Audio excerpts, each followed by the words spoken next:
Muito boa noite, você que nos acompanha aqui no canal da IBNU. É uma alegria estar com vocês aqui nesse nosso curso, né, nessa nossa área de ensino, estudando um pouco a respeito do Antigo Testamento, né? Você aí teve nas últimas semanas uma série, uma sequência de aulas com o professor Saião, e provavelmente você não orou muito, então o Saião não pode hoje, vai ser comigo. Então, vocês aguentem aí, porque nós vamos hoje estudar um pouco a respeito da história do povo de Israel, da história como ela é narrada. A gente vai tentar fazer um breve relato aqui dessa história e explicando para vocês o que a gente consegue entender, não é, dessa história do povo de Israel, daquilo que é contado também ali nos evangelhos, não, perdão, no Antigo Testamento, né? E nós vamos dar uma passada aí por vários elementos que compõem essa história. Ou seja, a história de Israel, ela não é uma história desvinculada de outras histórias. Isso eu acho que é uma questão importante de a gente entender, de a gente compreender a respeito do que nós vamos ver hoje. Por quê?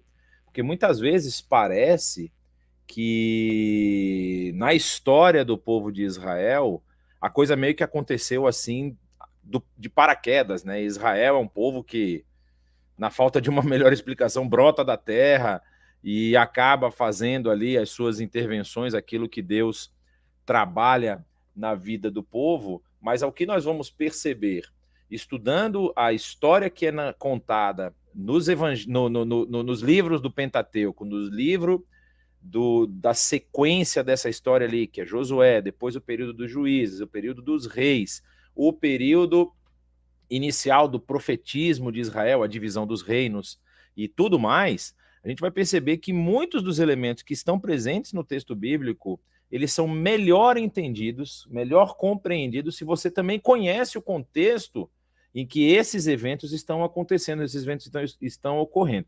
Então, a gente vai começar falando um pouco sobre a questão da região, mais especificamente a região onde a história acontece, a história, principalmente a história do Antigo Testamento, ela acontece porque a gente vai perceber que várias questões que nós vamos ver na narrativa, principalmente do Pentateuco, elas estão atreladas a povos que têm uma história anterior à que é narrada lá no Pentateuco. Então, vou começar aqui apresentando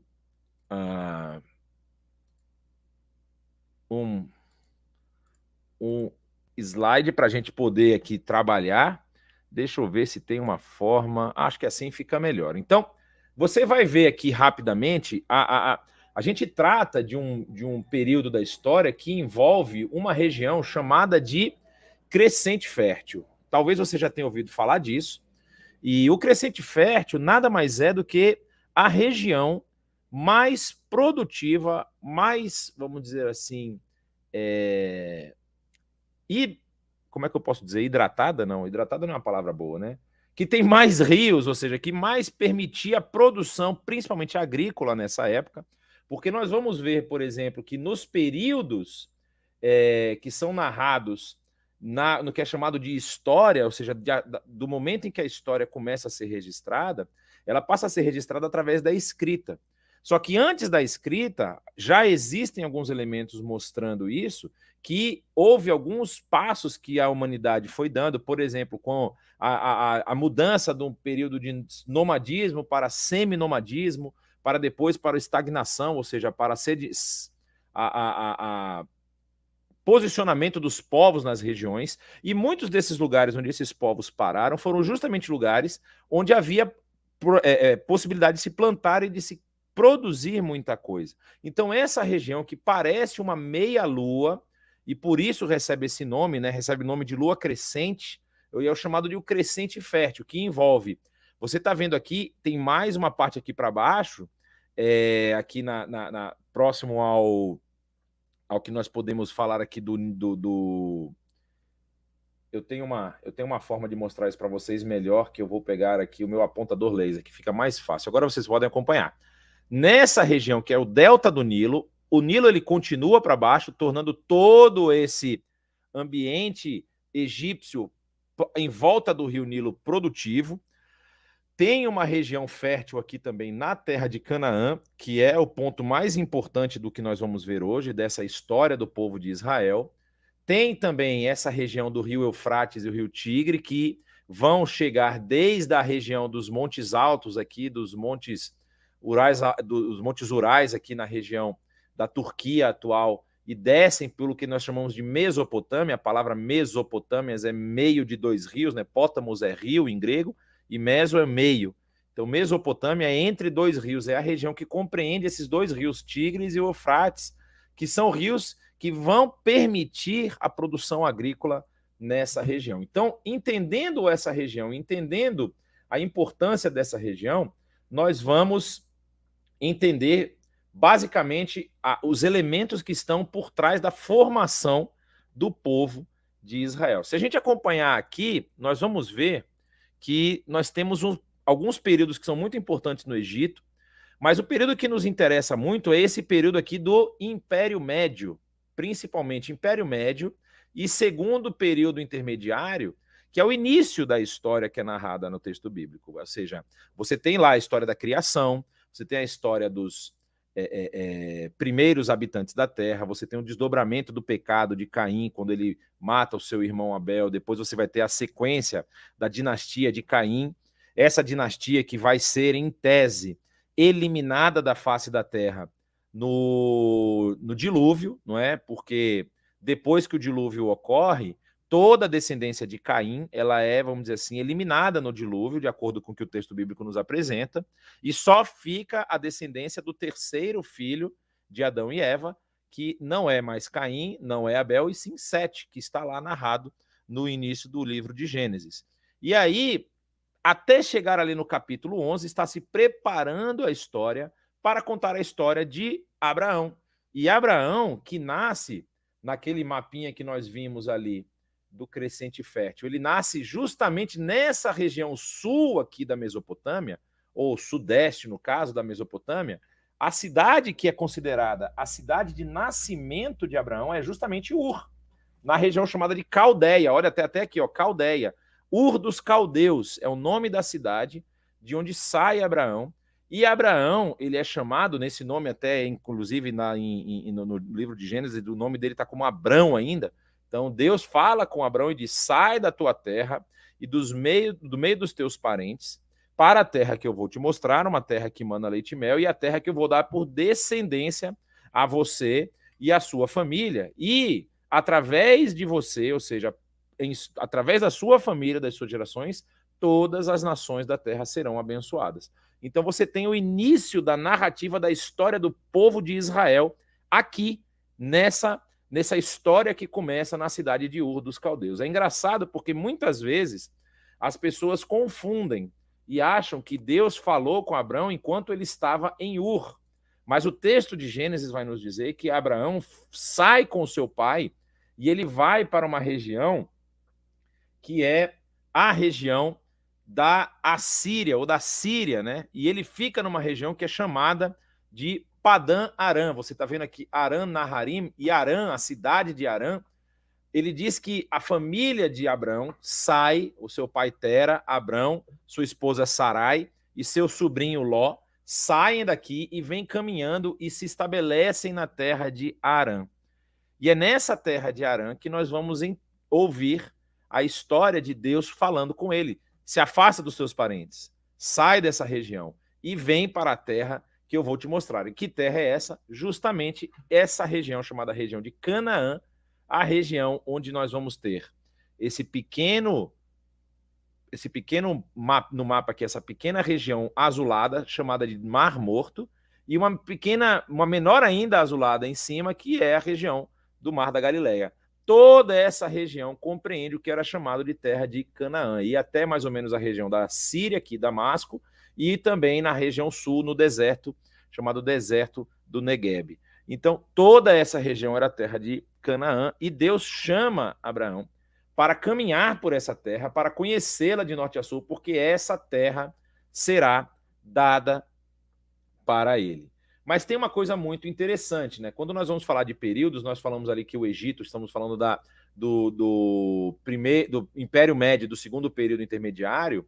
Existe algumas teorias por trás disso aqui que apontam para mudanças governamentais no Egito. Então, quando a gente vai falar do Egito, e Abraão vai ir ao Egito em um momento da sua história, depois o seu filho Isaac também vai passar por lá, e no final da sua vida, Jacó se muda para o Egito, já com o nome de Israel e não de Jacó, né? Ele se muda para o Egito para poder se estabelecer lá quando seu filho José é vendido.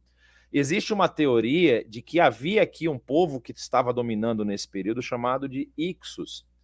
E esses Ixos, eles têm uma característica muito interessante, porque é difícil você exatamente precisar a sua origem. Eles podem ser um povo semítico, proto-semítico, e eles estão lá dominando o Egito, e eles parece que por conta desse parentesco que eles têm com os semitas, né? Vou mostrar aqui para vocês só mais um outro mapinha aqui para vocês entenderem qual é a relação que nós vamos ter aqui dos povos. Então, se você olhar esse mapa que eu estou mostrando para vocês, esse mapa ele descreve Gênesis capítulo 10. Se você ler Gênesis capítulo 10, você vai ver lá uma lista de povos que são formados a partir dos 3 filhos de Noé, que aqui estão escritos em inglês, né? Então você tem Cã, Sem e Jafé. E aí esses povos se espalham. Isso é uma aproximação do que seria a divisão e que lugar cada povo conquistou, ou que se estabeleceu, mas você pode ver que os semitas, os filhos de Sem, que são o povo que é da origem da família de Abraão, eles estão nessa região, e vai haver talvez um outro povo semítico, um povo próximo aí do parentesco com Abraão e sua família, que domina essa região do Egito durante algum tempo. E aí, por isso, alguns estudiosos vão dizer que Abraão foi tão bem recebido no Egito, teve lá seus problemas e tudo mais, e também Jacó, quando ele se muda, ele se estabelece lá e prospera muito no Egito. Só que esse povo que domina o Egito nesse período, ele é um povo que não é egípcio de origem, não é? Ele é um povo que ele está conectado com essa origem semítica, certo? Porém, ele está em combate com o que é chamado de Alto Egito, que é a parte do sul. Parece meio contraditório, mas é isso mesmo. O Alto Egito significam as terras mais altas do Egito, que é a região sul aqui do Egito, e o Baixo Egito é onde o rio Nilo já está próximo, chegando no nível do mar, para fazer esse delta grande que tem aqui, e é o Baixo Egito. Então, alguns estudiosos vão falar que os Ixos dominam praticamente só a parte do Baixo Egito, não dominando todo o Egito. E isso vai ter um desdobramento muito interessante. Mais para frente a gente vai falar sobre isso. Mas o que nós vemos aqui, por exemplo? Nós temos Abraão sendo chamado ali da região de Ur, e ele desce para a região da terra de Canaã, e ele vai caminhar por essa terra, ele vai se colocar por caminhar lá como Deus recomenda que ele faça. E se a gente olhar aqui, por exemplo, a gente vai ver que a gente está vendo aqui mais uma vez a Tábua das Nações, mas se a gente caminhar mais um pouco, a gente vai ver essa trajetória que Abraão faz. Então, Abraão sai de Ur, vem com seu pai para a região de Harã, daqui ele é chamado, desce pela terra de Israel, visita o Egito, e essas questões elas são muito interessantes. Por quê? Porque ele vem pela região, né, como é citado lá no próprio texto bíblico, pela região de Siquém, depois ele vem para a região passando por Betel, ou seja, ele vem do norte ao sul, né? Siquém, Betel, passa pela cidade de Ai, que é narrada a passagem dele por lá, depois ele vem para Berseba e vai até o Egito. E por que isso é interessante? Porque Abraão vai crescendo muito de poder. O poder, ou seja, a sua produção vai aumentando cada vez que ele caminha por aqui. Ele vai fazendo negócios, ele vai prosperando, ele vai para o Egito, permanece um período no Egito, aí depois ele, quando sai do Egito, ele tem muita riqueza, e aí ele até pedem para que ele se afaste, ele acaba se estabelecendo em Berseba, depois ele vai para Hebrom, compra um campo em Hebrom, e na história da família de Abraão, essa é a região mais ou menos onde ele vai se estabelecer. Seu filho Isaac vai ter mais ou menos a mesma trajetória, vai ter um período de seca e fome aqui na região de Canaã, e eles vão descer para o Egito. Uma questão que eu acabei pulando, que eu acho importante a gente voltar, só para vocês entenderem. Por que essa região é chamada de Canaã? Você está vendo até aqui um recorte, ó. Esse recorte aqui é o recorte maior aqui. Por que essa região é chamada de Canaã? Porque são os descendentes de Cã. E se você lembrar o que aconteceu na história de Noé, a gente deu um salto aqui um pouco para trás, só para a gente chegar nesse ponto, os descendentes de Cã, eles são aqueles descendentes do filho de Noé, que viu a nudez do seu pai e que não teve a Bíblia, ela trata isso de uma forma meio interessante, assim, que parece que faltou respeito com o seu pai. Seu pai havia plantado uma vinha, havia bebido a bebida da vinha, que era o vinho, havia assim bebedado, e ele estava nu. E seu filho não respeita essa nudez do seu pai e acaba indo para os seus irmãos, falando com eles, e os seus irmãos vêm de costas. O texto ele fala disso, que eles colocam lençóis nas suas costas, andam de costas para o seu pai para não ver a sua nudez e cobrem o seu pai. E aí a grande questão é, será que esse povo realmente era um povo amaldiçoado pelo que Cã fez? Na verdade, não é bem isso, né? Na verdade, o castigo que é apresentado ali em Cã e que vai depois ser, vamos dizer assim, refletido na história de Israel, na sua relação com os cananeus, é um castigo que nós podemos dizer assim, alguém poderia falar, mas é meio imerecido esse castigo. Por que um povo tem que pagar pelo que o pai deles fez? Primeira coisa que a gente precisa entender sobre a história que nós estamos lendo. Nós vivemos numa época e numa era, e numa região, numa localidade do mundo, que preza muito pela individualidade, ou seja, você ser um indivíduo de sucesso, você conquistar grandes coisas, você colocar o seu nome em destaque.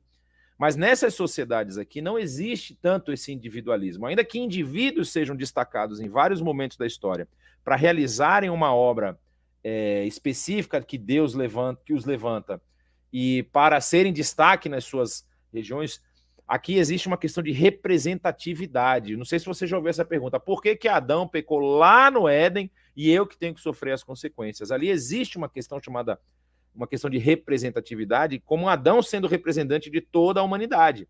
Cã, ele é o representante de todo esse povo aí. Mas o povo que está aí na terra de Canaã, a gente precisa deixar isso muito claro, não foi punido por Deus por conta do pecado de Cã apenas. Ele foi punido porque eles mesmos estavam cometendo atrocidades, coisas que Deus abominava, como, por exemplo, sacrifício de crianças. Eles estavam comendo cultos sexuais, sacrificiais sexuais, que eram os cultos de fertilidade para a produção da terra, culto a Baal, culto a Azerá, cultos também a Astarote e outros deuses que eles acabaram ali criando e tudo mais. E esse povo, quando Israel chega nessa terra lá no futuro, esse povo ele não é punido por conta de um pecado lá do filho de Noé. Na verdade, ele é punido pelos pecados que eles cometem naquele momento. Por isso que Deus vira para eles e fala assim, olha, elimina esse povo, porque eles já romperam plenamente com a minha aliança. Eles não têm nada a ver, eles estão seguindo um caminho que é completamente torto. Se vocês lembrarem do período da vida de Abraão, quando Abraão tem esses momentos de idas e vindas e ele acaba se posicionando ali na região sul, aqui tem inclusive um mapinha melhor que dizendo que o momento em que Abraão foi para o Egito, né? Gênesis 12 vai narrar isso, ele vem para a região do Egito, ele é bem recebido, depois ele enriquece, aí tem uma questão lá com a sua esposa, e o rei pede que ele saia porque ele tinha muitas posses, ele saiu do Egito muito rico, e vem aqui para a região, nós estamos vendo aqui, ele vem para a região sul, para a região norte do Egito, ao Baixo Egito, e volta para a região de Hebrom, Quando ele se estabelece ali em Hebrom com todas as suas posses, existe uma batalha que ocorre, né, dos 4 reis contra os 5 reis, e isso demonstra a força que o clã de Abraão tinha adquirido, porque Abraão consegue lutar contra os reis que haviam vencido, né? Os 4 reis que venceram dos 5 reis, que haviam despojado as cidades daqui e estavam subindo de volta para a sua terra, só que eles levaram Ló, seu sobrinho, cativo. E Ló, quando chega na região de Dan, Abraão consegue perseguir esses reis, vence a batalha, vai mais ao norte, ele chega até mais ou menos próximo a Damasco, e volta com os despojos de guerra, e aí tem aquele encontro interessantíssimo de Abraão com o rei de Salém, chamado Melquisedeque, quando ele volta e ele entrega ele entrega o dízimo daquilo que ele despojou os reis lá dessa batalha. Isso mostra que Abraão já tinha um grupo o seguindo, ou seja, ele tinha uma quantidade de pessoas com ele que o permitia fazer, inclusive, ataques. Então, ele ganha muita força. Então, a gente tem que lembrar, como eu estava falando, que esses povos da região, não havia ainda aqui na região de Canaã um reino estabelecido. Canaã, nessa época, ele era vassalo do rei do Egito, do faraó. E aí existiam vários pontos nessa terra aqui, pontos avançados de defesa. Por exemplo, sabe-se muito bem que Meguido havia um ponto avançado de defesa egípcio. A região aqui do litoral tem uma região próxima à região de Meguido aqui, que é próxima, inclusive, a Tel Aviv, a Iafo, o antigo porto de Iafo, que havia um ponto avançado do exército egípcio. Havia também aqui em Beit Shean um ponto avançado do exército egípcio. Então, o Egito não dominava especificamente, não estava povoando a região, mas tinha seus pontos avançados e controlava ali o acesso da região. Agora, talvez você se pergunta, né? Por que estando essas linhas aqui no meio do mapa, o que significam elas? Por que essas linhas são importantes? Essas linhas elas vão representar a movimentação de Abraão, de Isaac e de Jacó pela região montanhosa de Israel. Eu queria mostrar para vocês um mapa também, que está nesse slide aqui, só para vocês entenderem como é que funciona a divisão territorial de Israel. Eu estou procurando o mapa. Ele tem um que é melhorzinho. Esse aqui vai mostrar bem. Olha só que interessante isso aqui, gente. Esse mapa mostra mais ou menos em 3D o relevo, o perfil do relevo de Israel, da terra de Israel. Então você tem aqui o Mar Morto, certo? O famoso Mar Salgado, Mar Morto, ó. Nessa região você tem o Mar Morto. Aqui é o famoso Mar da Galileia. Aqui está o ponto mais alto de Israel, que é o Monte Hermon. Esse aqui é um pedaço que está cortado, mas ele vai mais alto do que isso. É a região mais alta de Israel, com 2.800 metros de altitude. Aqui você tem um vale que leva praticamente até a beira aqui do Mar da Galileia, que é chamado Vale de Jezreel. E a Cefelá, que é a região fértil do litoral, né? Você tem as praias e depois você tem uma região bem fértil aqui no litoral, próximo ao litoral, que é onde ficam barradas as correntes de ar, né? As correntes de ar úmidas do Mediterrâneo. Elas não conseguem passar aqui, por quê? Porque no centro do território existe uma cadeia montanhosa que vem desde lá do norte. E aqui nós chamamos de... toda essa região faz parte de uma falha geológica chamada de falha sírio-africana. Se você olhar o próximo slide aqui, vai dar para você ver ainda melhor isso. Então você tem, olha, o nível do mar, você tem o que a gente chama de Cefelá, que vai até 378 metros de altitude. Jerusalém chega a 774 metros.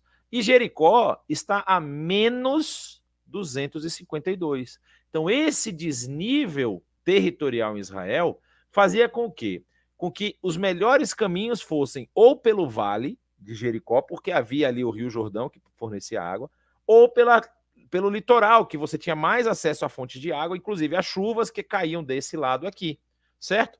O que sobrava para os povos dali da região? O que o povo fazia? Andava pela cadeia montanhosa, que é o que nós vemos no mapa de Abraão, porque se ele andasse pela região costeira ou pelo vale, ele poderia enfrentar exércitos de cidades que já estavam estabelecidas aqui. Inclusive, a cidade de Jericó está mais ou menos nessa região. É uma cidade, é a primeira cidade a ser atacada quando o povo de Israel vai entrar na terra, não é? Então, assim, por isso que você tem que entender que nesse período da história, os patriarcas, eles andam pelas regiões montanhosas, e as regiões montanhosas, elas conseguem proteger eles de ataques inimigos, conseguem dar uma melhor visualização das cidades e dos locais onde eles podem passar, e protegem também as suas famílias e os seus rebanhos. Então, assim, é muito importante a gente entender isso, porque aí vocês vão compreender por que que Abraão não tem tantos embates assim com exércitos inimigos. Você não vê, por exemplo, Abraão se levantando para lutar contra um exército forte que havia nessa região chamado de hititas, não é? Que não são os Ixos. Vamos lembrar bem, os Ixos é o povo que domina o Egito nesse período. Mas os hititas que estão lá na região da Turquia, que lutam com os egípcios durante muito tempo, você não tem grandes embates dele, nem com Abraão, nem com Isaac, nem com Jacó, porque eles estão se protegendo pelo território.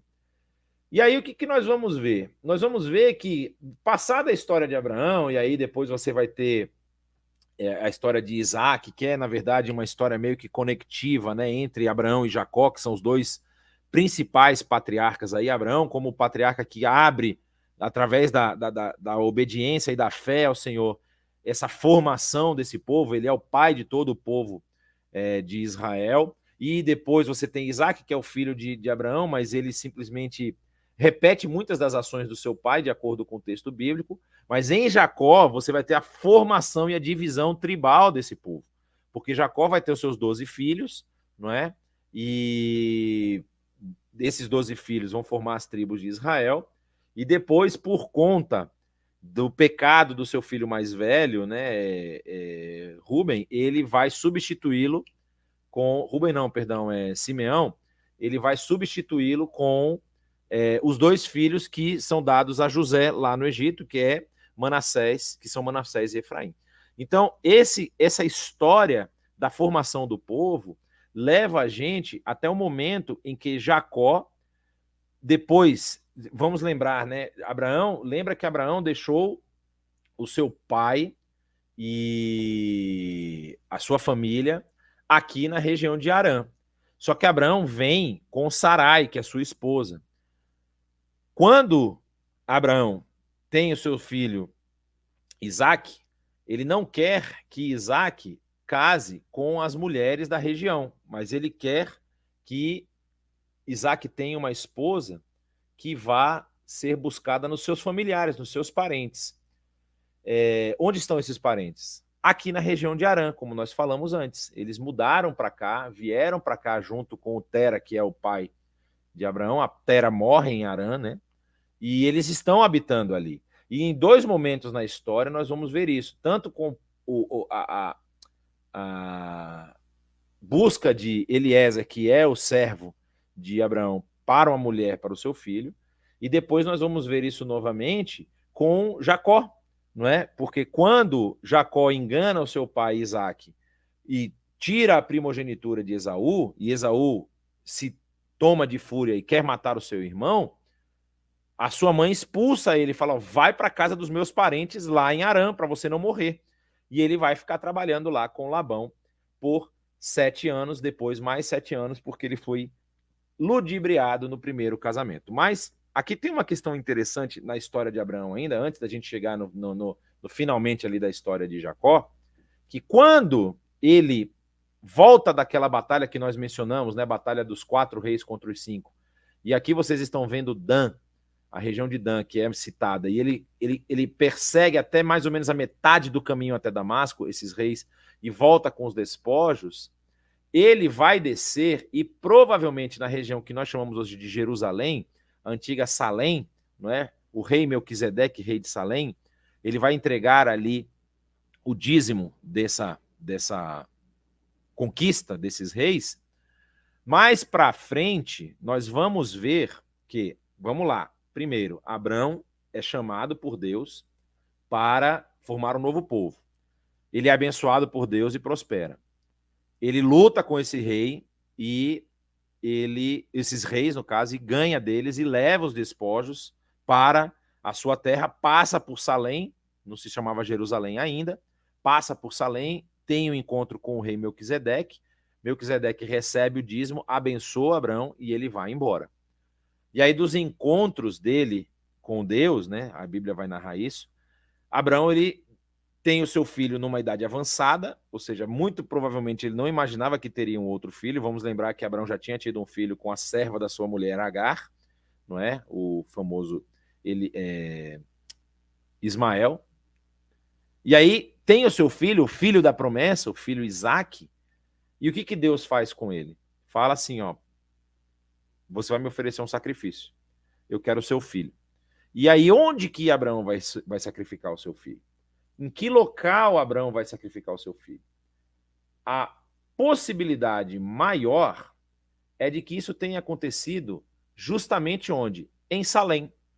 Existe uma teoria de que o encontro, porque foi encontrado aqui um altar, há poucos anos, foi encontrado um altar muito, muito, muito antigo, que é provavelmente do período abraâmico. E é provavelmente nesse altar que Abraão oferece ali os despojos com o rei Melquisedeque, oferece a Deus e ele é abençoado. É muito provável que seja nessa região o local onde ele faz esse encontro com Melquisedeque. Só que essa região, chamado Templo, o Monte Moriá, é o famoso monte do templo atual de Jerusalém. E no topo desse monte tem uma pedra, que é essa que vocês estão vendo aí. Esse é o topo do Monte Moriá. E isso está onde? Você está onde nessa foto? Dentro daquela famosa foto da cúpula dourada de Jerusalém. Eu não sei se eu tenho uma foto dela aqui para mostrar para vocês. Não tenho. Mas você está dentro daquela cúpula dourada, tá? E o que acontece? Por que você saiu? Não era para ter saído. Então, você tem esse topo dessa montanha aqui. E aí você vai agora começar a entender, pela história da narrativa bíblica, por que Jerusalém se torna a cidade ou a cidade mais importante para a religiosidade do Antigo Testamento. Então, se você olhar, esse é o provável local, a gente não pode afirmar isso 100%, mas tudo indica que sim, é o provável local do sacrifício do Isaque, onde Abraão sacrificaria o seu filho. Inclusive, nesse encontro aí, né, Deus faz novamente a promessa de que, por conta da fidelidade dele, todos os que o abençoassem seriam abençoados, todos os que o amaldiçoassem seriam amaldiçoados, e através dele todas as nações da terra seriam benditas. É o local também onde havia uma eira. Uma eira é um pomar, é uma pequena produção, e nessa eira, Davi sobe para adquiri-la, para construir o templo do Senhor, o templo de Davi. Só que Deus fala, eu não quero um templo com seu nome, Davi, porque, na verdade, eu não tenho problema nenhum, a terra é o estrado dos meus pés, eu habito onde estão as estrelas, ou seja, você acha que você vai me construir alguma coisa? Mas Deus permite isso para que seja fixado na cabeça do povo uma forma, vamos dizer assim, de adoração ao Deus único no local específico dessa adoração. A devoção do povo estaria ali focada naquele local especificamente. E Davi não constrói, mas ele fala, não vai ser você que construir, Davi, o meu templo, mas quem vai construir vai ser o seu filho Salomão. Então, é o local da construção do templo, o templo de Salomão, o primeiro templo que vai depois sofrer uma grande reforma com Herodes, e aí vai se tornar o que nós chamamos de segundo templo, que é reconstruído por Esdras e Neemias, mas vai ser ampliado ali, reformado por Herodes lá no período antes de Jesus nascer, né? Inclusive no período em que Jesus está caminhando por Jerusalém, ele até comenta, os discípulos comentam com Jesus, admirados do tamanho das pedras que estão sendo colocadas ali para a construção daquele templo, e também é o local que, de acordo com a tradição muçulmana, Maomé toca em Jerusalém, o único local onde Maomé toca em Jerusalém, e vai depois ser levado aos céus para receber a revelação do Corão.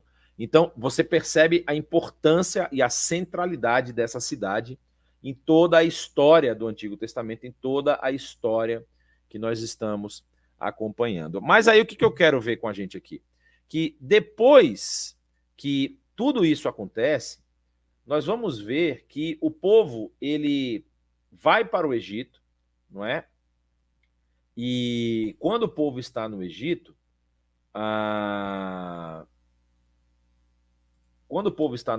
o povo vai crescer novamente. Você vai lembrar da história de Abraão, como nós mencionamos, depois vai ter a história de Isaac, depois entra a história de Jacó. Jacó tem o seu relato lá de ganho da primogenitura no lugar do seu irmão, foge para a terra de Padã Arã, fica lá durante 14 anos, depois ele fica trabalhando mais para Labão, ele quer ir embora, quer voltar para a sua terra, Deus fala com ele em sonho, em visão, aí ele acaba voltando para a sua terra, não é? E Labão acha que foi enganado e tudo mais, tem toda aquela história muito interessante. Aí o que nós vamos ver? Nós vamos ver que Jacó, ele muda com a sua família para o Egito. Nesse período, como nós mencionamos, a probabilidade é de que eles estavam... o Egito estava sendo dominado por... o Egito estava sendo dominado por esse povo chamado de Ixo, e os Ixos devem ter aí algum parentesco com os semitas. E aí o que acontece? Quando eles estão habitando lá, e eles descem para o Egito porque há grande fome, você lembra do famoso sonho, né, de José, que fala das vacas gordas e das vacas magras, você já deve ter ouvido essa expressão, agora é a hora das vacas magras, né? Então é o sonho que o faraó tem de que 7 vacas gordas surgem e comem o trigo, ficam bem gordas e tal, depois surgem 7 vacas magras que engolem as vacas gordas, mas mesmo pelo engolindo elas não engordam, elas continuam magras. E aí José lê e interpreta o sonho para o faraó e fala, olha, porque Deus está te revelando o que vai acontecer nos próximos 14 anos, 7 anos de fartura e 7 anos de muita fome. E aí, por conta da fartura do Egito, José ele faz aí silos e armazena muita coisa, e ele se torna o segundo homem em importância no Egito. E aí você vai pensar, bom, se José chegou no Egito e ele é o segundo homem de importância, dali é só vento em popa, né? Só a vela cheia e o navio que vai levar essa nação para frente agora vai prosperar e nunca mais vai ter problema, né? Só que não é o que acontece, a gente sabe.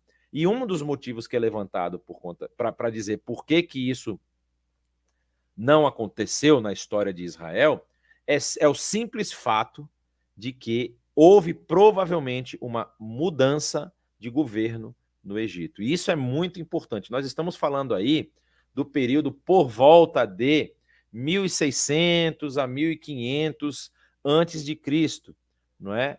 Que é o momento em que Jacó desce com seus filhos para lá, e vai ser dito no texto bíblico que eles ficam lá por volta de 400 anos. Moisés vai falar que são 430 anos, não é? De escravidão. E nesse período de escravidão, não é uma escravidão, vamos dizer assim, instantânea. Simplesmente muda o povo e eles acabam se tornando escravos, né?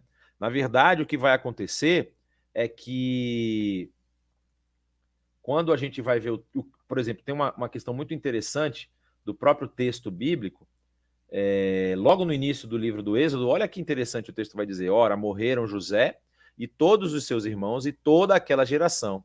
Os israelitas, porém, proliferaram,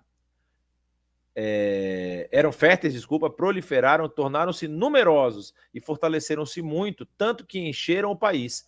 Então, olha só como isso está no texto bíblico, que às vezes a gente passa batido. Então, subiu ao trono do Egito um novo rei, que nada sabia sobre José. Disse ele ao seu povo, vejam, o povo israelita é agora numeroso e mais forte que nós. Temos que agir com astúcia para que não se tornem ainda mais numerosos. E no caso de guerra, aliem-se aos nossos inimigos, lutem contra nós e fujam do país. Essa informação ela é muito importante para a gente entender. Por quê? Se vocês estão olhando aqui no mapa na sua direita, isso é uma tentativa de explicação dos períodos e das fases da expulsão dos Ixos. Então você tem aqui a região do Alto Egito, não é? Que é o povo egípcio nativo, e os Ixos estão controlando essa região. e tem influência na terra de Canaã. Aí o que acontece? Durante algumas fases, as campanhas do povo do Alto Egito contra o povo do Baixo Egito, eles vão empurrando os íxios para fora até expulsarem eles do Egito de novo. E aí eles têm que... Eles, na verdade, eles somem na história. Não existem muitos registros históricos e arqueológicos a respeito dos íxios. Mas aí eles somem dessa região e o povo de Israel está aqui. E é justamente isso que nós acabamos de ler. O povo de Israel vai começar a ser pressionado para trabalhar forçosamente, diminuir o seu poderio bélico, o seu poderio militar, se tornarem escravos, servos mesmo, desse povo que estava conquistando agora de novo o Egito, que são chamados os egípcios originais, aqueles que foram empurrados para o sul da região do Nilo, para a região do Alto Egito. Uma informação também muito importante que você precisa guardar. A história do Egito é uma história muito antiga. Então, quando nós estamos falando de Abraão e Isaac e Jacó indo ao Egito, descendo ao Egito, saibam que nessa época já se sabem de estudos arqueológicos sobre o próprio Egito. Vocês estão me entendendo bem? Quando Abraão vai ao Egito, já havia arqueólogos estudando as antigas pirâmides. Muito importante isso. Fizeram até uma pergunta aqui a respeito de que período histórico Abraão viveu. A Carol fez essa pergunta, eu já vou encaixar nessa resposta aqui. Ele não vive no período da construção das pirâmides, aquelas pirâmides famosas que tem lá de Quéops, de Khafre e Miquerinos, que são as 3 pirâmides que estão no Cairo, né? Eles não constroem as pirâmides, eles vivem um período posterior. As pirâmides têm pelo menos 800, chegando até a 1.100 anos antes do período abraâmico ali no Egito. Então, eles não convivem com a construção do Egito, que ocorre muito anteriormente, não é? E existem até algumas tentativas aí de atenuar a situação dos escravos no Egito. Inclusive, se você conversa com o egípcio, ele vai dizer que não havia essa escravidão toda e tudo mais, né? Eles eram amantes ali dos seus dominadores, porque eles eram bondosos e tudo mais. Então, eu vou dar uma acelerada aqui, porque a gente está passando o tempo, a gente precisa chegar no período do imperial, período monárquico, né? Então, quando a gente sabe que eles são colocados ali como escravos, eles vão perdendo poder, chega o momento em que Deus levanta Moisés para que eles saiam dali daquela região e se direcionem para a terra de Canaã, onde Deus havia prometido a Abrão. Então, eles saem, existem algumas rotas que são propostas para a saída deles. Tem uma rota ao norte, só que essa rota ela é muito fraca, porque o próprio texto fala que eles não saem por lá, e Deus fala isso, não vou levá-los pelo caminho das guerras, que é justamente aqui, para que eles não fiquem assustados e queiram voltar. Então é provável que eles tenham passado ou pelo centro do que chamamos de Península do Sinai hoje, ou pela rota sul, dando a volta realmente pelas montanhas, até para se proteger. E o texto fala lá do deserto de Sim, fala de outras regiões onde eles podem ter passado. E eles se estabelecem um período em Cádiz Barneia, depois eles vão para outras regiões e vão conquistar, vão dar a volta aqui por baixo do que é chamado de território dos Edomitas, né? Vocês vão lembrar que os Edomitas não permitem o rei de Edom não permite que eles passem pelo seu território, então eles têm que dar uma volta ao território de Edom. Você vai ter o episódio dos espias, que é narrado lá em Números capítulo 13, e eles vão pela região central, tá vendo? Sempre pela região central, para se proteger dos inimigos. Voltam, dão um relatório, 2 dão um relatório positivo, Josué e Caleb, 10 dão um relatório negativo, o povo se volta contra Moisés e Deus dá seu ultimato, falou, ó, por conta do que vocês falaram aqui, nenhum dessa geração, a não ser as Josué e Caleb, nenhum de vocês vai entrar na terra de Canaã, vão todos morrer no deserto. E isso acontece realmente, porque eles vão, o povo vai morrer no deserto, e eles vão dar a volta em Edom, passar por Moabe, ficar aqui na região de Amon, e vão se estabelecer para a entrada ali do território de Israel. Eu estou tendo que pular bastante, tá, gente? Porque isso aqui, na verdade, eu dou aula em um semestre. E aí a gente está contando a história do povo de Israel bem breve, mas assim, a gente vai ver, por exemplo, que essa região desértica, a gente tem alguns exemplos aqui de região desértica, que apontam para... eu cliquei no lugar errado. eles apontam para... Olha que interessante isso aqui que vocês vão ver. É esse daqui que eu queria. Olha como é que é o trajeto. Olhem bem o trajeto que eles tiveram que passar. Então, isso é muito importante, a gente conhecer o caminho que foi utilizado por eles. Isso aqui é um mosteiro que existe lá, chamado Mosteiro de Santa Catarina, que fica no meio do deserto do Sinai. Ele fica mais ou menos aqui nessa região do deserto do Sinai, onde vocês estão vendo ali a bolinha vermelha com o mouse. E todo o território é assim. Todo o território de passagem do povo é assim. Isso aqui é uma estrada que foi construída numa região mais plana, mas eles provavelmente atravessaram essa cadeia montanhosa. Aí existe uma dúvida se eles atravessam o Mar Vermelho aqui, nessa região do Golfo de Suez, que hoje existe um canal, né, famoso canal de Suez, ou no Golfo de Aqaba, que é do outro lado. E há uma hipótese muito possível de que eles tenham realmente atravessado aqui no Golfo de Aqaba, que é essa região aqui, na região de Nueiba, é uma região muito próxima aqui, onde as duas margens se aproximam. E aquilo que vocês estão vendo lá no fundo são as montanhas da atual Arábia Saudita, que é a terra de Midian. Essa terra aqui, ó, as montanhas de Midian. Então, eles podem ter atravessado aqui e o verdadeiro Monte Sinai ser do lado de lá. Então, isso é só uma questão de curiosidade, mas para a gente entender que existem ainda algumas coisas que não estão fechadas assim no povo,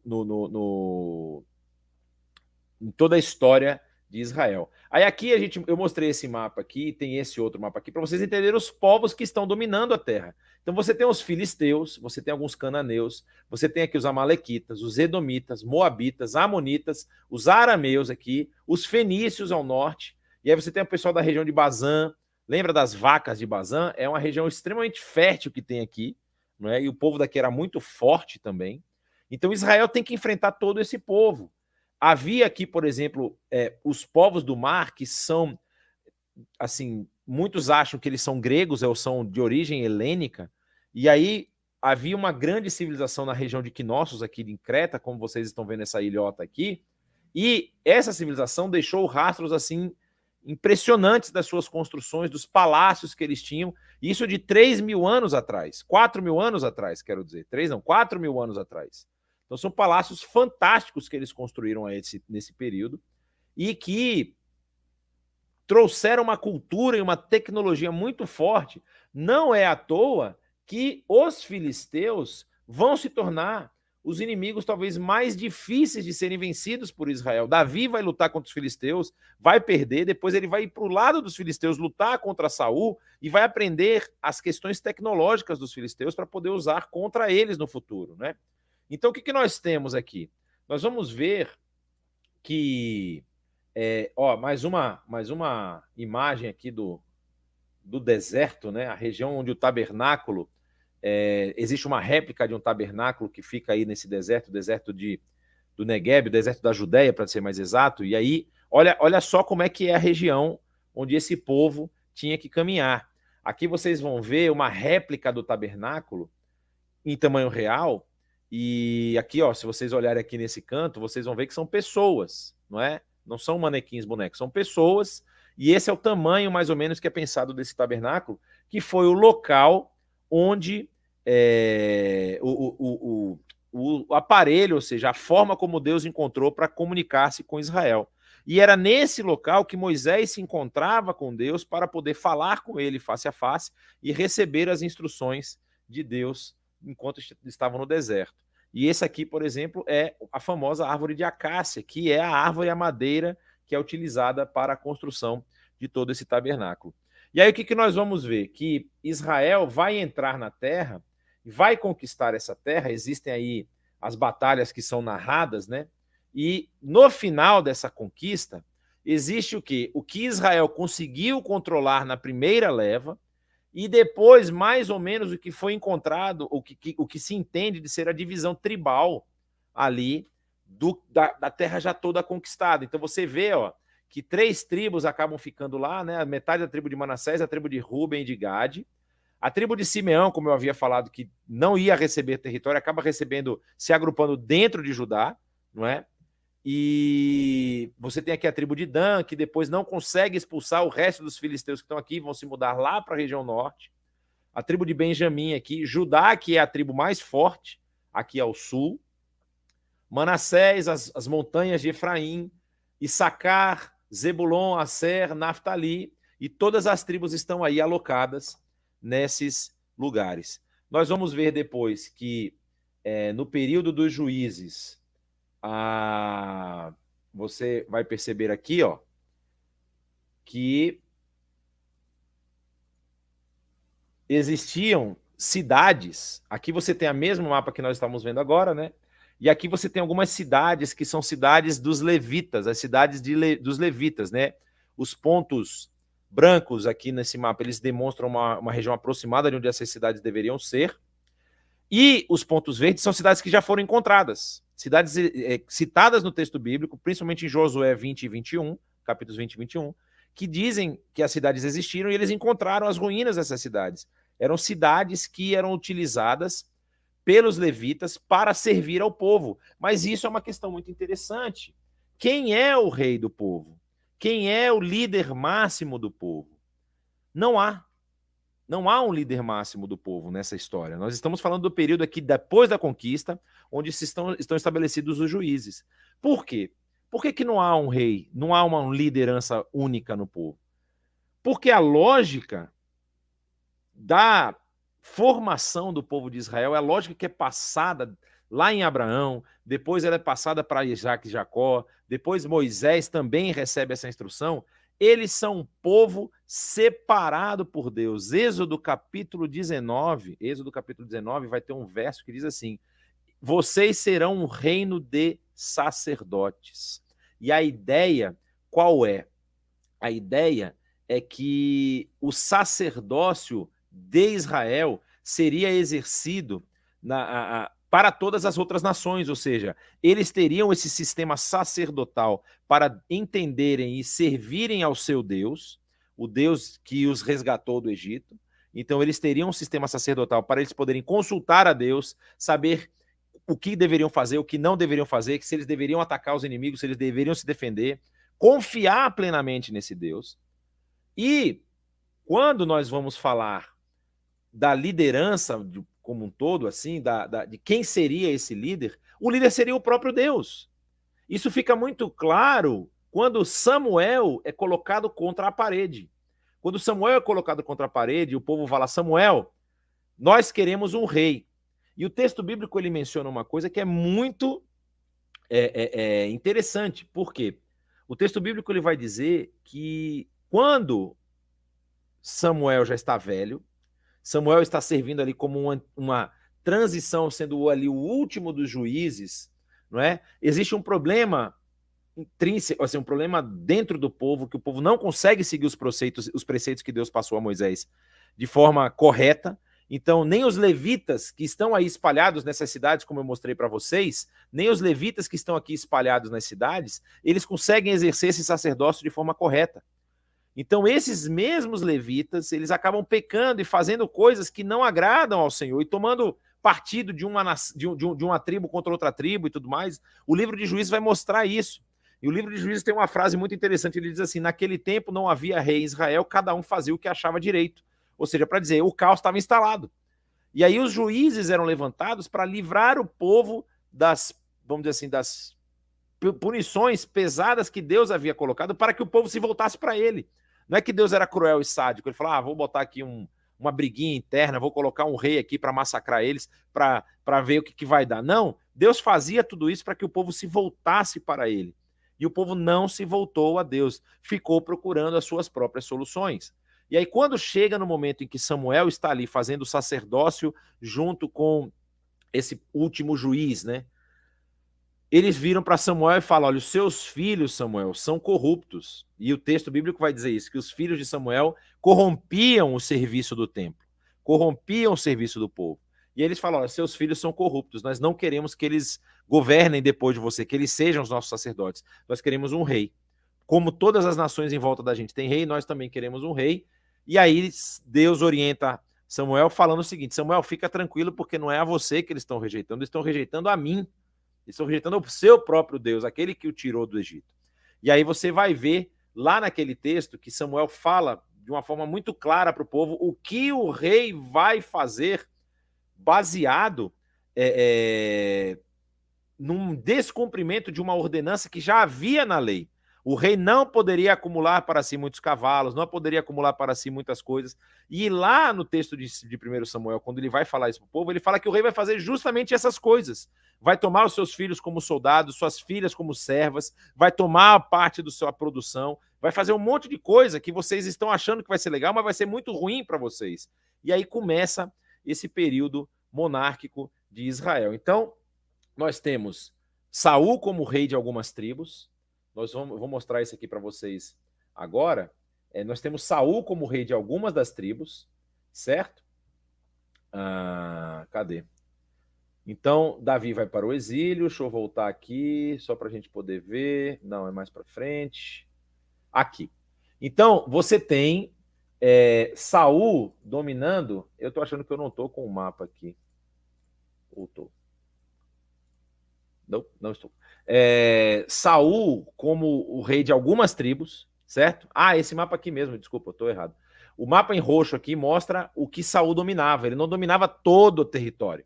E ele não conseguiu expulsar todos os seus inimigos. Ele lutou contra os amalequitas, ele lutou contra os filisteus, e ele não conseguiu conquistar o resto do território que faltou conquistar. Lembra que eu mostrei para vocês que quando eles vão conquistar o território, eles não conquistam todo o território. Eles conquistam um pedaço dele. Ó.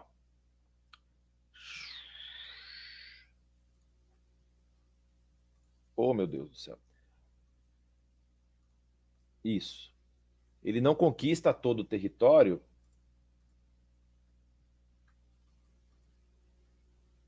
E não está aparecendo para mim. Agora apareceu.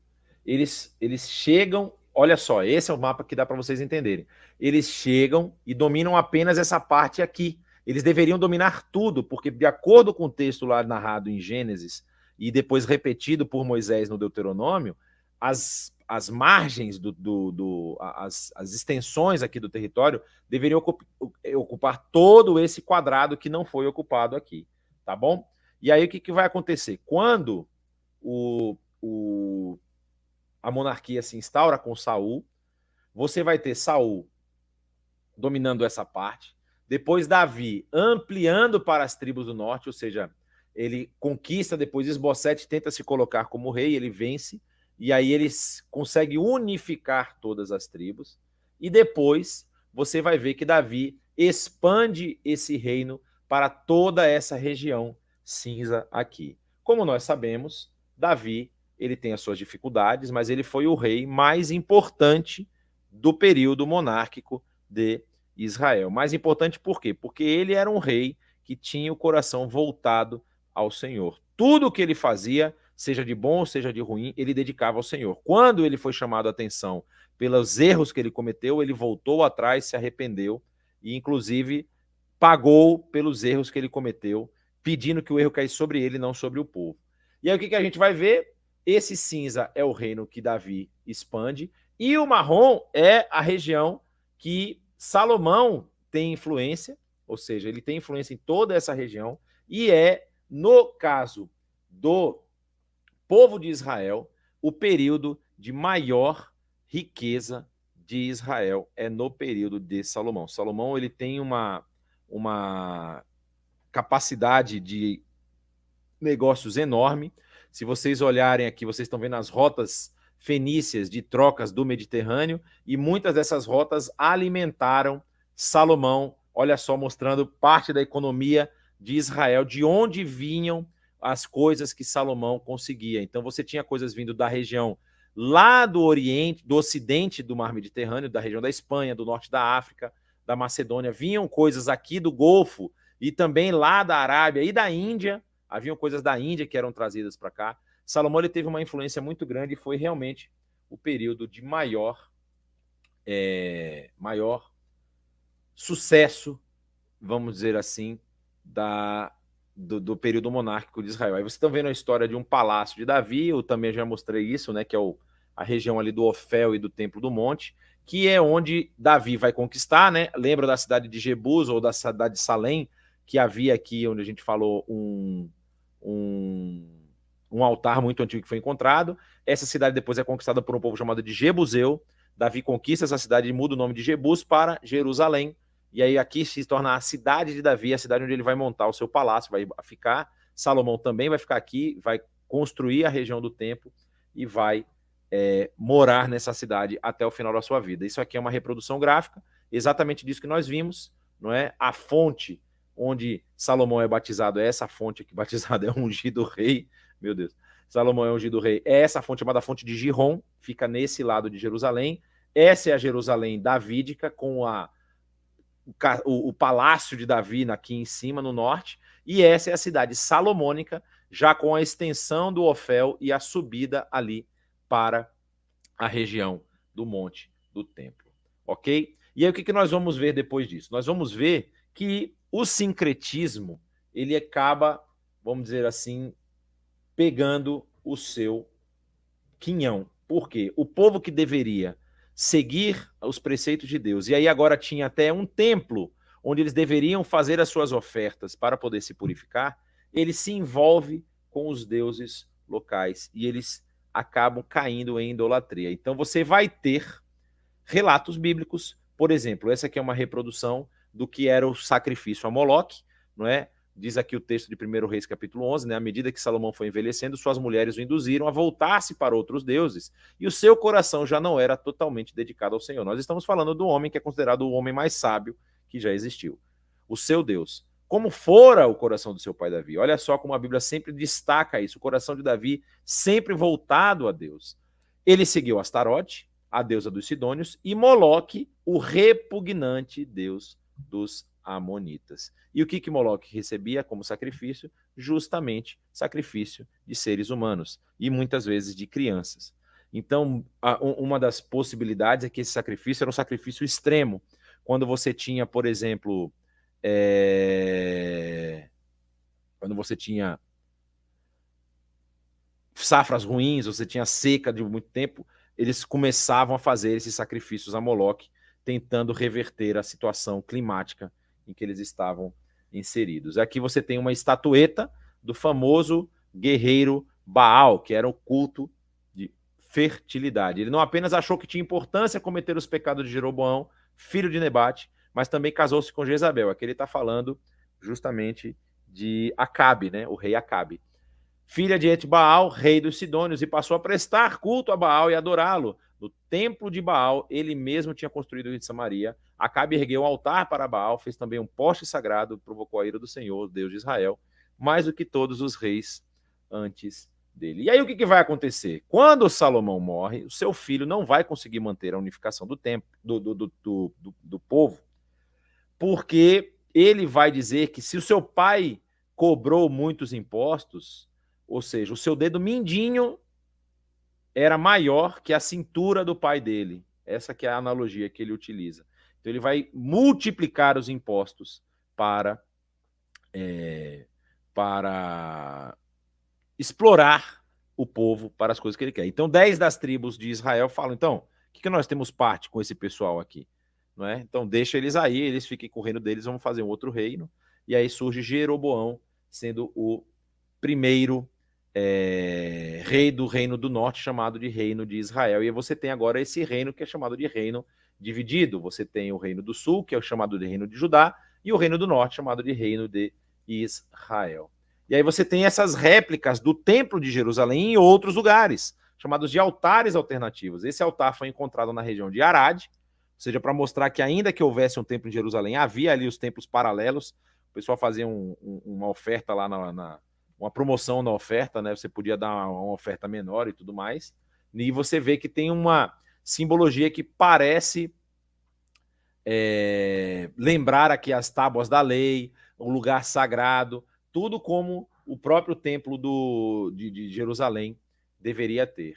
E aí você tem alguns conflitos que ocorrem entre o reino do norte, que é o reino de Israel, com seus inimigos do norte, que é de Arã e Damasco e tudo mais. Você vai ter alguns profetas aparecendo para mostrar justamente essa idolatria muito escancarada e que não condizia com o que Deus havia pedido do povo. Então você tem, por exemplo, Miqueias, você tem Oséias, você tem Amós, Isaías e outros. Depois você vai ter Elias e Eliseu, que também vão agir muito no território do norte, e aí Elias foge para o reino do sul e tudo mais, não é? E aí, depois disso tudo, Deus vai falar, chega, vou levantar um povo que vai curar isso que vocês estão vivendo. Primeiro ele levanta um povo assírio.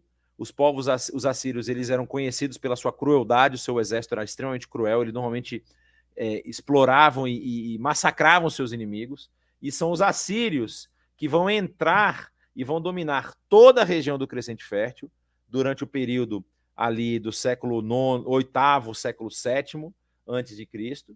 E esses assírios vão vir do norte e vão sair conquistando tudo. Vão conquistar o reino de Israel, vão levar o povo de Israel cativo. Isso é mencionado lá no livro de 2 Reis, 1 Crônicas, e também Oséias menciona isso. E eles vão para essas cidades que são citadas lá, né, de Gozã, de Nínive, Calá e também na região de Ecbatana, lá bem no Oriente. São levados cativos para essas regiões. E nesse momento está surgindo um outro grupo, na região da Babilônia. E aí, enquanto os assírios estão lá conquistando, os babilônios estão conquistando quem? A capital dos assírios. É muito interessante isso, porque os assírios, eles crescem, eles se estruturam, vão conquistar outro povo e abandonam, enfraquecem a domínio da sua capital. Aí vem um povo lá do lado, se fortalece e vai lá e conquista a capital deles. Então deixa de existir o Império Assírio, vai se tornar agora Império Babilônico. E aí o que acontece?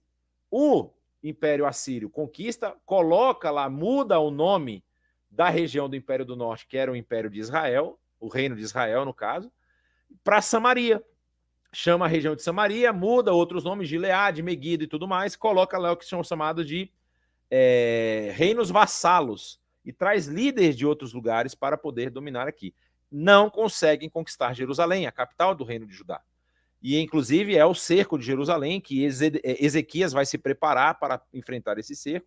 Só que ele comete o pecado de mostrar todas as riquezas do templo para os emissários da Babilônia. Então, os babilônios já sabiam exatamente onde é que estava o ouro quando eles vieram para Israel. Então, ele foi arrogante. E Deus fala isso para ele. Ele falou, por que você mostrou tudo isso aí? Pode saber que a cidade de Jerusalém vai sucumbir. Aí ele chora e fala, mas tudo bem. Não vai acontecer no seu período, vai acontecer no período do seu filho. Ele fala, então tá de boa, vai ser no meu filho, ele que se vire, cada um que lute. Aí, Ezequias faz toda essa preparação, ele amplia aqui a região do templo. Eu vou passar rápido por isso aqui. Isso aqui é um pedaço do muro que está lá em Jerusalém, que já foi encontrado no muro de Ezequias. E o túnel, o famoso túnel, que vai pegar a água, que nós vimos lá da fonte de Gihon, que está aqui, perdão, não aqui, está aqui, e transfere ela para o sul, o que vai ser o tanque de Siloé, citado no Novo Testamento. É o tanque onde Jesus faz a cura de um cego de nascença, não é? E nesse tanque é onde o Israel vai ter água durante o período do cerco assírio. Aí você pergunta, mas a cidade de Davi não era só até aqui, por que cresceu tanto? Porque vieram vários fugitivos do Reino do Norte. Quando o Reino do Norte caiu, eles fogem para o Reino do Sul para poder se proteger. E aí, Ezequias, ele vai e faz um muro para proteger esses refugiados do Reino do Norte, que são irmãos de Israel, ou irmãos de Judá. Ou seja, ele não vai entregar esses caras, não, vocês me abandonaram, a gente agora se vira. Não, ele defende eles e protege, e aí consegue proteger as fontes de água, porque se você não protege a sua fonte de água, o cara envenena a água e você fica sem água, em pouco tempo você sucumbe. E lá eles não fazem isso, certo? E então aqui uma foto do que é essa fonte que Ezequias cavou, que jorra água até hoje, certo? Senaqueribe vai tentar conquistar, não consegue, aí o Império Assírio chega nessa extensão, chegando inclusive ao Egito. Ele tem lutas aqui que são registradas na região de Tebes, que é no meio do Nilo, certo? Depois o que nós vamos ver? Josias vai causar uma outra reforma e os babilônios estão surgindo. Quando os babilônios surgem, eles conquistam a capital Nínive, aqui, e depois eles vão conquistar Assur, e eles vão e dominam o Império Assírio e se torna agora Império Babilônico. E aí vem o famoso Nabucodonosor, que vai entrar, eu não vou nem falar o nome dele que fala na internet, é Nabucodonosor, que é bem simples, vai entrar na terra e ele sim vai conseguir conquistar Jerusalém. Depois ele consegue, o grupo foge para o Egito e ele leva o pessoal para o exílio, para várias cidades que são citadas aí também nos textos de Jeremias, de Ezequias, de Esdras e de 2º Reis também, certo? E aí, inclusive, existe uma cidade judaica muito famosa no região sul do Nilo, chamada Elefantina, que foram refugiados, fugidos aí desse período da invasão babilônica. E aí a Babilônia domina, e quem está surgindo aqui, galera? Os medos e os persas. Os babilônios estão lá conquistando o mundo, os persas vão lá e conquistam a Média e viram o Império Medo-Persa, depois eles vão lá e conquistam Babel, Babilônia, e dominam o Império Babilônico, e aí se torna o Império Persa, que é um império gigantesco. É um dos maiores impérios da história, não é? E eles dominam tudo, só que os persas são mais, vamos dizer assim, lenientes com os judeus, com os israelitas, na verdade, e permitem que eles voltem para a sua terra, que aí começam os retornos à terra. E aí tem uma formação muito importante. Havia idolatria em Israel até o exílio. Quando o exílio ocorre, quando Israel perde o seu templo e o seu território, que haviam sido prometidos pelo próprio Deus, acaba o problema da idolatria. Deus resolveu o problema. Ele falou, vou resolver o problema da idolatria de vocês. Eles voltam do cativeiro, não tem mais idolatria. Certo? Não tem mais. E aí, continuando, você vai ver os israelitas voltando do exílio, certo? Vão voltando para várias cidades. Existem uma série de questões políticas aqui. Inclusive, existe até uma ideia de que houve um reforço em alguns pontos da lei mosaica, porque principalmente a questão do ano do jubileu, que era a devolução das terras, a questão da pureza das famílias, né, que vai criar o grande problema entre os judeus e os samaritanos, não é? Porque os samaritanos eles acabam se misturando, né? Os israelitas que ficaram na região ali, deixados pelos dominadores, acabam se misturando com as mulheres da região e aí formam famílias e eles não querem se separar. Isso está narrado lá no livro de Neemias. E aí, por conta disso, eles acabam se tornando um povo separado. Tanto que na época de Jesus, você tem 3 faixas no território. Você tem o território da Galileia, que são judeus galileus. Você tem o território da Samaria, que não são judeus, são samaritanos. E aí você tem o território da Judéia, que são judeus, que são os originários lá do reino de Judá. E aí o que vai acontecer? Esse retorno vai transformar justamente o território em 3 pedaços. Eu falei para vocês aqui da Samaria, da Yehud, que é a Judéia, e aí a Idumeia, que são quem? Edomitas. O livro de Obadias vai falar dos edomitas, o que os edomitas fizeram contra Israel. No período babilônico, ou seja, entregando os fugitivos de guerra, eles fugiam. E aí nós precisamos lembrar, Edom é o nome de Esaú, é a mudança do nome de Esaú. Edom é irmão de Jacó. Edom e Jacó são irmãos, ou seja, Edom e Israel são irmãos. E Obadias vai acusar Edom de um crime terrível, que ele foi cruel com seus irmãos. E quando seus irmãos tentaram procurar refúgio em Edom, Edom devolveu eles cativos e, sem contar todas as barbaridades que ele fez, né, estuprando as mulheres, matando seus filhos e tudo mais, roubando seus pertences, e devolve eles cativos para os babilônios. E aí Obadias vai falar, a mesma coisa vai acontecer com você, e acontece com um povo chamado Nabateu, que era um povo dentro do grupo dos edomitas, que trai os edomitas, os líderes, e expulsa eles da região que eles dominavam, que era a região sul aqui, ó.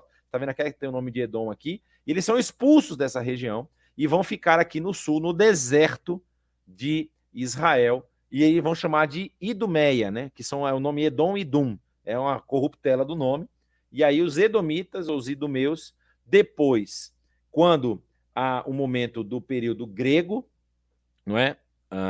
Deixa eu só abrir esse último slide aqui para a gente poder ver.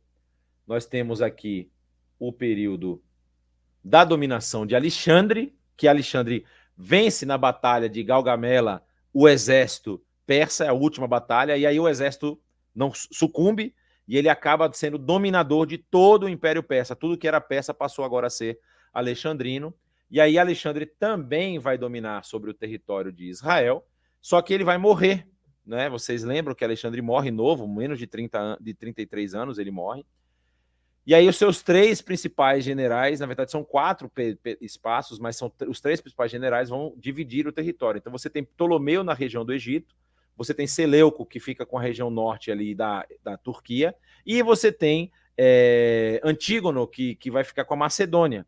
E tem aí os outros povos helênicos que vão ficar ali na região de que hoje é a Grécia, não é? E aí, o que vai acontecer? O Antíoco Epifânio, que vem da região dos Ptolomeus, ele vai... na verdade, ele vem do norte, né? Os Ptolomeus, eles perdem uma batalha para os Seleucidas, e os Seleucidas dominam sobre a região de Israel.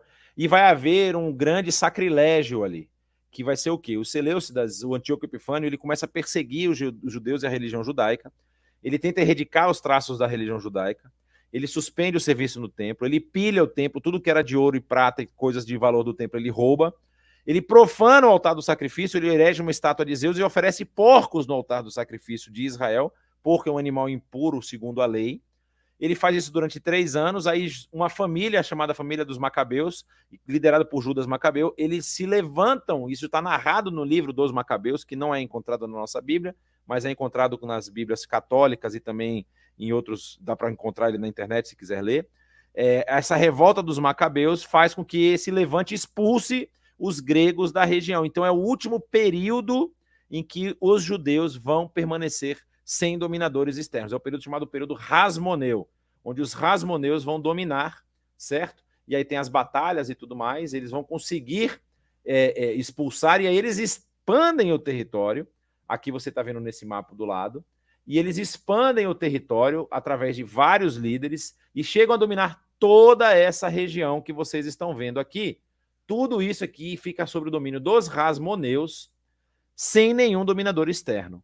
Até, e nós já estamos terminando aqui o Antigo Testamento, até que os italianos se reúnem e, vamos dizer assim, acabam sendo dominados pelos romanos, que haviam várias cidades ali, você tem os romanos, você tem os itálios, você tem os etruscos e tudo mais, e aí os romanos dominam, se unificam, e o que eles fazem? Tudo que todo povo dominador faz. Enquanto os gregos estão lá cuidando de toda aquela região, os romanos vêm e fazem assim, opa, dominei vocês. E dominam o Império Grego da noite para o dia.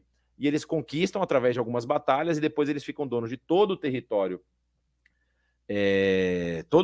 grego. E o final ali, próximo ao período do nascimento de Jesus, é isso aqui que você encontra como Império Romano. Vai ser maior depois? Vai. Aqui você vai ver, por exemplo, quando Pompeu vem e conquista novamente a região. E isso aqui é no período de Augusto, que é o período do nascimento de Jesus, né? O imperador César Augusto.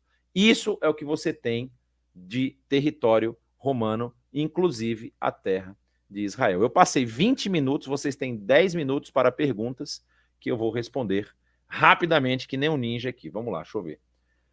Como relacionar Atos 7:2, discurso de Estevão, de que Deus apareceu a Abraão antes de ir para Harã? Houve uma dupla revelação, então, uma em Ur, outra em Harã? Existe sim essa situação. É possível que ele esteja citando algo da tradição, certo? O texto bíblico fala do encontro de Abraão quando ele já tinha saído com o seu pai da região de Ur. Isso acontece depois. Pode ser que seja um relato tardio, ou seja, em vez de ser cronológico, você está ali 2 relatos. Você tem um relato da saída deles de Ur com seu pai e depois vem um relato, é tipo Gênesis 1, Gênesis 2, né? Gênesis 1 e Gênesis 2 não são sequenciais, são explicações diferentes do mesmo evento, que é a criação. Então, é possível que realmente ele tenha tido essa revelação em Ur e possível também que ele tenha em Harã. O texto dá a entender que foi em Harã, mas é possível que tenha, sim, uma revelação, que a revelação tenha sido em Ur. Isso não muda o fato, não é, de que ele obedece a essa revelação, ok? É possível saber em que período histórico Abraão viveu? Eu já respondi essa, né? Professor, gostaria de saber sobre a questão a respeito dessa maldição de Noé sobre seu filho Cã. Não teria sido injusta, já que todos passaram pelo trauma do dilúvio?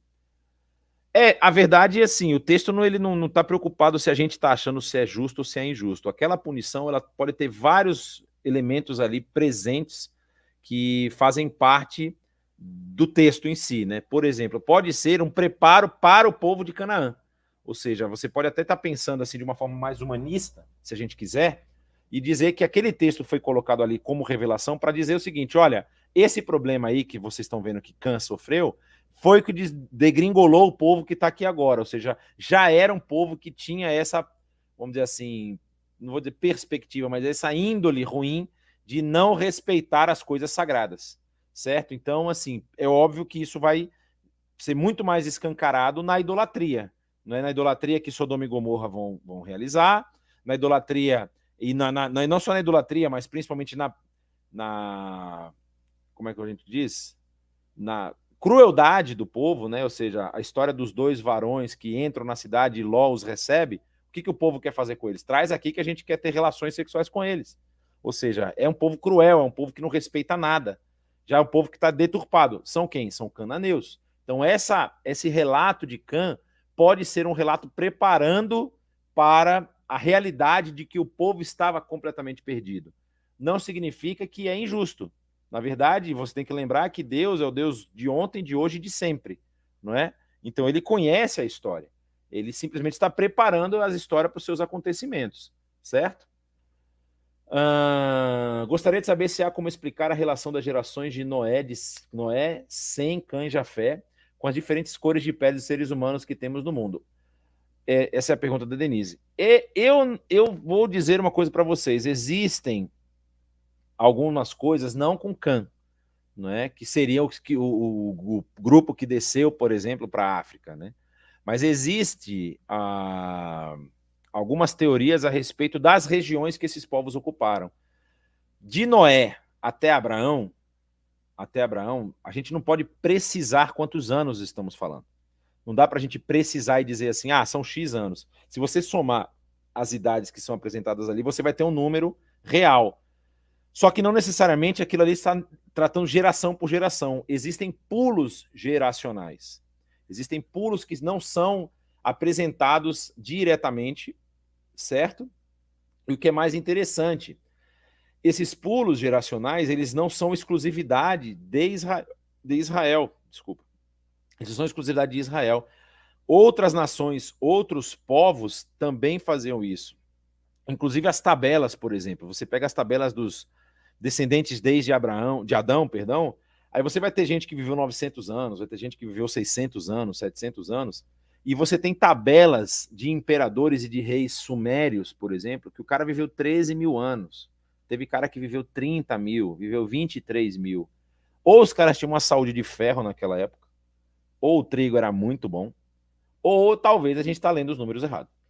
Eu aposto na terceira, mas você também pode acreditar que os números estão ok e a gente segue a vida, né? Mas assim, a relação tem mais a ver, talvez, com as regiões que eles ocuparam. Aqui, exposição, eles estavam mais expostos ao sol para ter uma pele mais escura, estavam expostos a menos sol e foi clareando, perdendo melanina com as gerações passando. Então aí você teria essa divisão. Tem a questão, por exemplo, por que o pessoal oriental tem o olho puxado e o pessoal daqui tem o olho mais aberto? Então, assim, todas essas relações são muito complicadas a gente explicar pelo texto bíblico.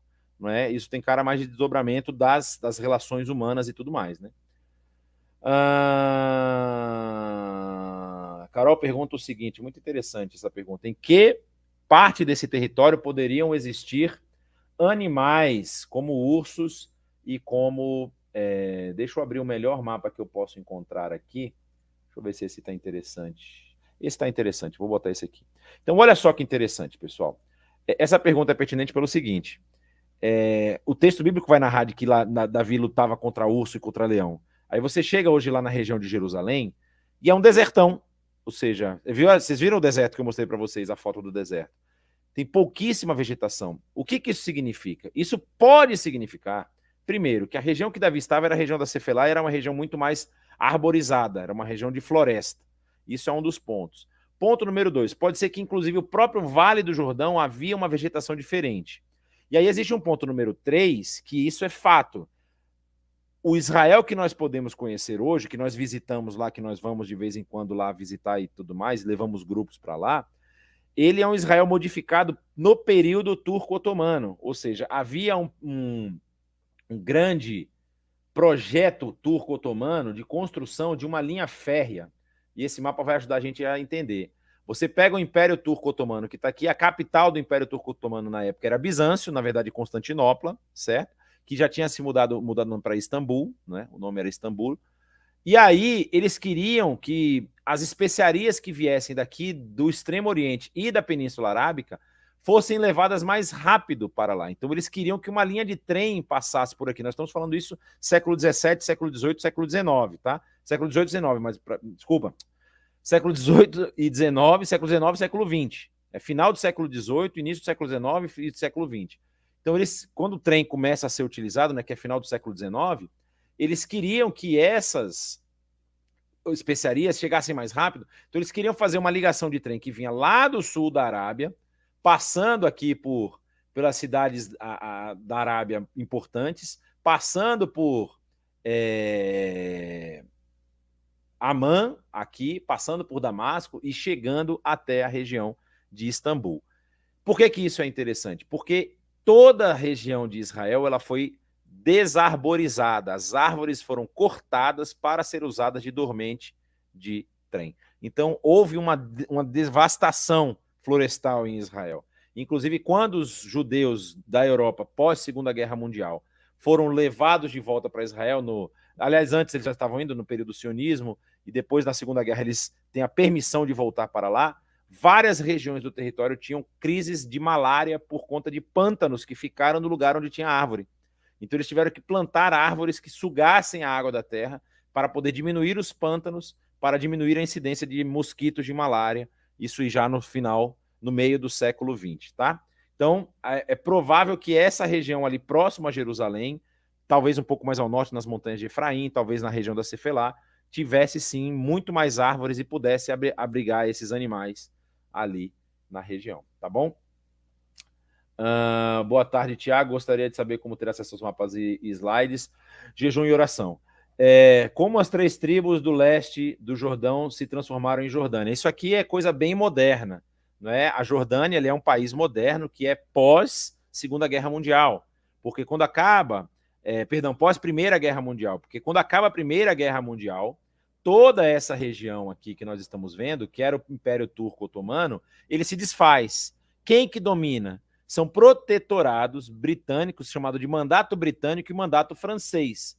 E esses mandatos vão recortar isso aqui nos países que nós conhecemos hoje. Então, a Jordânia ela é um acordo entre a Inglaterra e a França na divisão dos territórios aqui, a Jordânia se tornando um reino muçulmano e Israel, a Palestina da época, sendo ali colocado no território, dividindo o que era a Palestina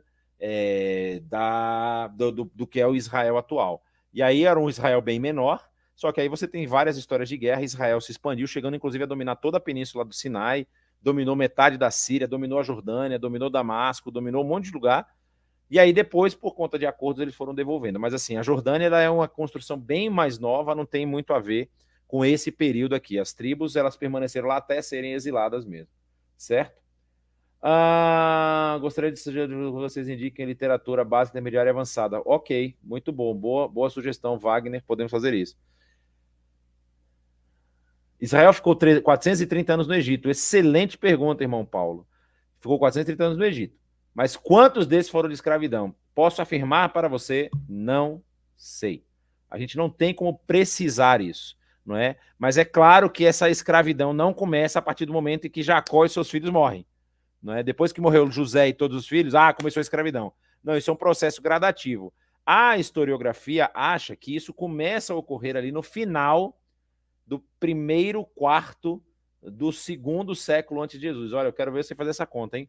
Segundo milênio antes de Jesus, ou seja, nos 2000 a 1000, ali no final do primeiro quarto, que seria mais ou menos entre 2000 e 1750 antes de Cristo. Nesse período, começa gradativamente a ter essa mudança. Os egípcios do sul começam a se voltar e empurrar os icsos para fora. E aí, quando essa mudança é finalizada, aquele versículo ele tem muito mais essa característica de falar assim: olha, nós estamos expulsando os inimigos, e esse povo que está aí, esse povo judeu, no caso, israelita, no caso, né, esse povo hebreu, que é o nome como ele é considerado. Os principais historiadores acham que eles eram chamados de hebreus por conta de algumas cartas que foram escritas cuneiformes que havia o nome Rapiro, e eles acham que era o nome de Israel da época, né? Esse povo aí é um povo que está crescendo e está se tornando forte. E nós estamos expulsando esses caras, eles podem se aliar a eles contra nós, que é o texto de Êxodo capítulo 1. Então, a gente não sabe exatamente precisar em que período ou qual foi o período de escravidão. O que sabemos precisar é que Moisés, quando nasce, ele nasce em opressão, não é? Os israelitas estão sendo mortos, as crianças estão sendo mortas porque eles estão crescendo e estão proliferando muito. A história das parteiras, né, de Zilá e Poá, Zifá e Poá, não me lembro exatamente o nome delas. E você tem esse período, e quando Moisés vai ser criado, e vamos dizer, Moisés é muito interessante, porque só Moisés ele tem 40 anos de palácio real, não é? Aos 40 anos ele mata um egípcio, depois ele tenta separar a briga de dois hebreus, eles falam, quem te colocou como juiz entre nós? E aí ele foge, passa 40 anos no deserto, pastoreando as ovelhas do seu sogro Jetro. Só depois desses 40 anos, Deus aparece para ele como uma sarça ardente lá no Monte Moriá. E é de lá, com 80 anos, que ele volta para o Egito para libertar o seu povo. Então, só de Moisés tem 120 anos. Só de Moisés. De período de dominação e de escravidão. Então, não vou dizer que começou com ele, pode ter começado antes, mas esse período eu te garanto que ele teve aí de opressão para poder libertar o povo. Ok? O rei Salomão governou Israel. Sim, o rei Salomão governou não Israel, ele governou o reino unificado de Israel. O reino do norte, que é chamado de Israel, ele é o reino que é da divisão depois de Roboão com Jeroboão. Tá? Só para a gente fazer essa separação. E a última pergunta que eu vou responder, essa que é muito interessante. Emanuel Tomás Pereira pergunta, as tribos de Israel são 12 ou 13? 12 são os filhos de Jacó. Os filhos de Jacó são 12. Tribos são 13. Ok? Isso aí você vai saber como. Quando você pega, por exemplo, uma imagem, que eu vou tentar pegar aqui, deixa eu ver se a gente acha ela fácil.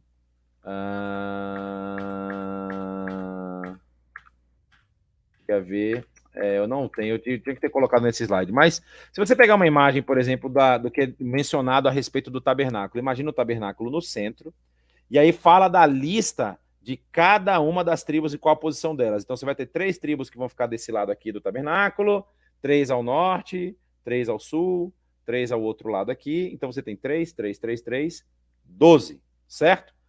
E aí a pergunta é, onde está a tribo de Levi?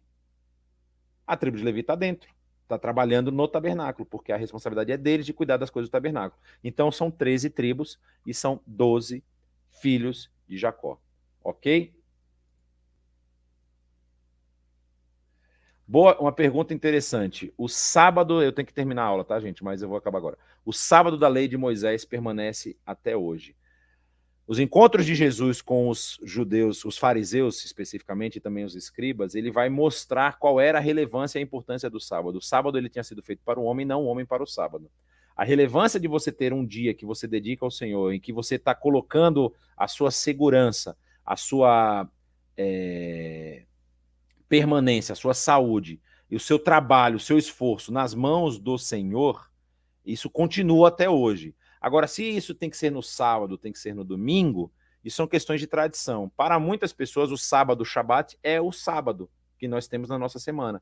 E alguns, inclusive, obedecem o Shabat como os judeus obedecem, né? Eu estou falando de igrejas cristãs. Então, eles obedecem o Shabat a partir do pôr do sol da sexta-feira até o pôr do sol do sábado, que é o Shabat judaico. Para algumas igrejas, por exemplo, como a Igreja Batista, nós fazemos isso no domingo, mas de uma forma um pouco mais branda de como é a lei para o judaico, para o judeu, ou seja, a lei do Shabat para o judeu ela é muito clara e muito específica e muito restritiva. Ele tem algumas coisas que ele pode fazer e tem várias que ele não pode fazer. Nós não temos essa prática, por exemplo, porque nós entendemos que o domingo ou o sábado ele foi feito para o homem, mas é importantíssimo que o homem não perca essa perspectiva de que o sábado ele existe não apenas para você descansar e repor suas energias, ele existe para você dedicar tudo o que você faz ao Senhor, dizendo, Senhor, eu sei que o que eu tenho e o que eu sou vem das tuas mãos, e mesmo que eu não faça nada, o Senhor continua me abençoando sem eu merecer. Ou seja, eu não conquisto as coisas pelo merecimento, eu conquisto as coisas porque Deus quer me dar. É Ele quem me abençoa. Então é por isso que esse conceito precisa estar presente ainda hoje, certo? Exatamente. O Jonatas está falando aí. O Jonatas, bonito nome, hein, Jonatas? no Conselho de Jerusalém não foi imposto o sábado aos gentios. Meus queridos, muito obrigado aos que estão nos acompanhando até agora. Continuamos aqui no nosso curso. Às quartas-feiras nós também temos o curso do Novo Testamento. Se eu não me engano, essa semana eu acho que eu que dou aula também, mas pode não ser que não seja, eu tenho que rever o calendário. Mas Deus os abençoe, espalhem esse conteúdo, multipliquem aí, se inscrevam nos nossos canais aqui no YouTube, se inscreva também lá nas nossas redes sociais, no Instagram e no Facebook. Lá a gente posta as nossas programações, as nossas atividades e também vários conteúdos aí que vocês podem ser abençoados, tá ok? Um forte abraço e até o nosso próximo encontro.